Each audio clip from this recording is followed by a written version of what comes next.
Olá, muito bom dia, sejam bem-vindos a essa nossa pequena apresentação audiovisual. Hoje entraremos no assunto de equilíbrio químico para falar um pouco sobre suas atuações no corpo humano. Bom, nessa nossa breve apresentação, veremos a importância de se manter um bom equilíbrio químico no organismo e, claro, como mantê-lo, focando em questões sobre o pH do nosso sangue e os eletrólitos que regem o equilíbrio ácido-básico de nosso organismo. Os tópicos que abordaremos envolvem algumas propriedades do nosso sangue e também possíveis consequências de um desequilíbrio no corpo.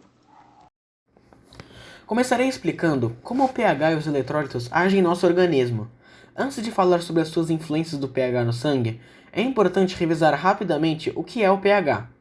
Bom, o pH que conhecemos é a sigla para potencial hidrogeniônico, que é uma escala que indica a concentração de íons de hidrogênio em alguma substância, assim denominando se ela é uma substância ácida, básica ou neutra.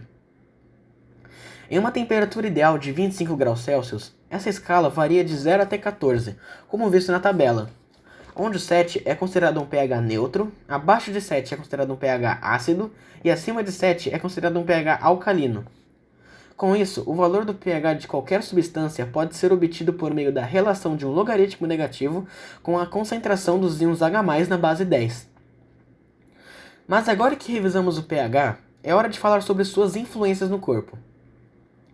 O pH no nosso sangue é levemente alcalino, podendo variar de 7,35 até 7,45. Porém, quando esse número aumenta ou diminui, é possível notar alguns distúrbios, como a acidose e a alcalose. A acidose é o aumento do pH do sangue, principalmente por causa da perda de bicarbonato, o que acaba diminuindo o valor do pH para 6,85 e 7,35. Já a alcalose é o oposto, sendo a basificação do sangue, por causa do excesso de bicarbonato ou a perda de ácido do sangue, podendo levar o valor do pH até 7,45 e 7,95. Esses distúrbios podem ter várias origens, mas as mais comuns são de origem respiratória e metabólica. E se o valor do pH for maior que esses que eu citei, o indivíduo corre sérios riscos de vida. Por isso, é bem importante saber se o pH em seu corpo está regulado. Aí vem a pergunta: é possível ajustar o nível do pH sanguíneo? E eu te digo que sim, e a chave para isso é a alimentação, já que certos alimentos podem tornar o pH mais ácido ou básico dependendo da situação.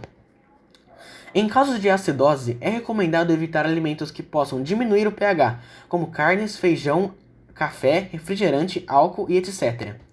Já nos casos de alcalose, é importante evitar alimentos ricos em potássio, magnésio e cálcio, que contribuem para deixar o pH mais alcalino. Alimentos como laranja, uva, limão, abacaxi, milho, entre outros. Contudo, é importante procurar um médico ou um nutricionista nesses casos, já que ele poderá analisar com mais nitidez cada indivíduo. Entretanto, o pH não é a única coisa que altera nosso organismo. O nosso sangue também possui eletrólitos.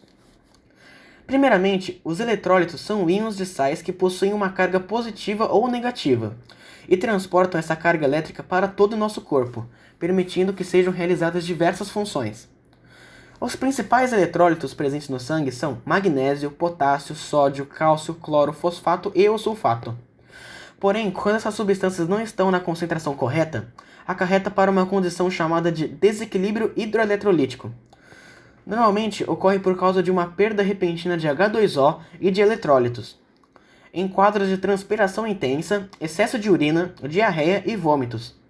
Esses principais sintomas são a desidratação, fadiga, letargia, fraqueza e, em alguns casos, espasmos musculares e até mesmo distúrbios renais. O principal método de tratamento é a ingestão de água e eletrólitos por meio de uma substância que os contenha. Uma bebida famosa que possui essas características é o Gatorade, sendo altamente recomendada nessas situações. E em alguns casos onde a desidratação atinge um grau mais elevado, é necessária a aplicação intravenosa de soro para obter a substância necessária. E a profilaxia mais recomendada é ingerir diariamente a quantidade adequada de H2O e de eletrólitos. Muitos profissionais recomendam água de coco, já que possui vários dos eletrólitos contidos no nosso organismo. E agora sobre o equilíbrio ácido-base do corpo, eu vou falar um pouquinho sobre duas grandes disfunções que estão diretamente ligadas com a acidez do organismo. É bom começarmos com uma afirmação que, para muitos estudiosos e pesquisadores, é considerada verídica. Ela diz que todas as doenças são meramente o ponto final de uma progressiva saturação ácida. Mas vamos entender melhor isso. Sobre o problema da hiperacidez corporal. Primeiro, vamos entender o que é. Basicamente, é o alto nível de acidez no organismo, que também podemos chamar de baixa alcalinidade. Isso remete que o pH do sangue está diferente da faixa ideal, que é entre 7,1 a 7,5, que é uma acidez levemente alcalina. Esse problema se dá graças a uma tentativa do corpo de corrigir o pH do sangue. Assim sendo, o organismo diminui a quantidade de minerais alcalinos que possui, o deixando com caráter ácido. Mas por que acontecem esses problemas? As principais causas são a alimentação incorreta, estresse excessivo e drásticas reações imunológicas.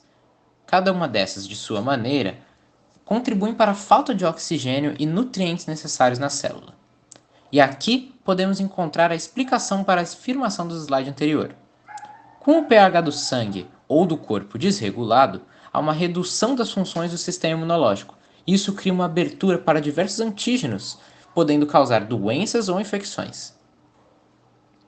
Muito importante ressaltar também o porquê desse problema ser muito comum. Atualmente, há uma grande valorização dos alimentos industrializados, e estes contêm uma química específica que contribui para a diminuição do pH do organismo, que o deixa mais ácido. Dentre as várias consequências que podemos tirar dessa desregularização, conseguimos citar principalmente doenças de tireoide, as várias formas de artrite e o desenvolvimento do câncer, já que com baixa quantidade de oxigênio no sangue é um ambiente propício ao desenvolvimento das células anômalas características do câncer. Outra grande disfunção, e que em muitos aspectos podemos chamar de oposta à hiperacidez, é a hipocloridria. Bom, primeiramente, este é um problema mais focalizado, localiza-se especificamente no estômago, e não no corpo inteiro como a hiperacidez. Ela é caracterizada pela baixa acidez no estômago, ou seja, um pH elevado, que o deixa com caráter básico. Acima de tudo, isso se dá pela baixa produção do suco gástrico, que é o ácido clorídrico, HCl. Por isso do nome hipocloridria, já que o prefixo hipo remete a baixa e cloridria ao ácido clorídrico.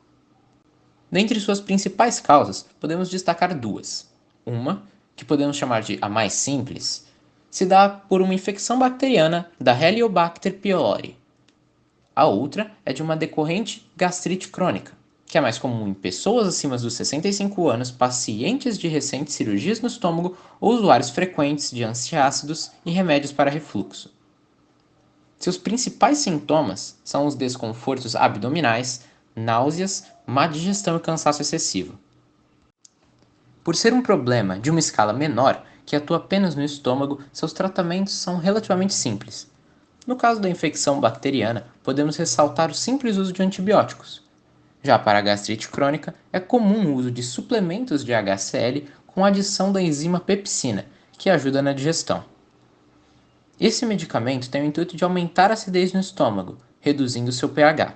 E, apesar de não ser perceptível na imagem ilustrativa ao lado, este consiste em um sal dentro de comprimidos que tem a fórmula C5H12ClNO2, que ao entrar em contato com o organismo, essa grande molécula sofre vários processos químicos que envolvem principalmente a sua ionização, de forma a gerar moléculas de HCl, o ácido clorídrico, assim retornando de vez a quantidade certa de suco gástrico com acidez ideal para o estômago. Bom, essa foi a nossa pequena síntese acerca do equilíbrio químico no corpo humano. Obrigado de verdade pela atenção.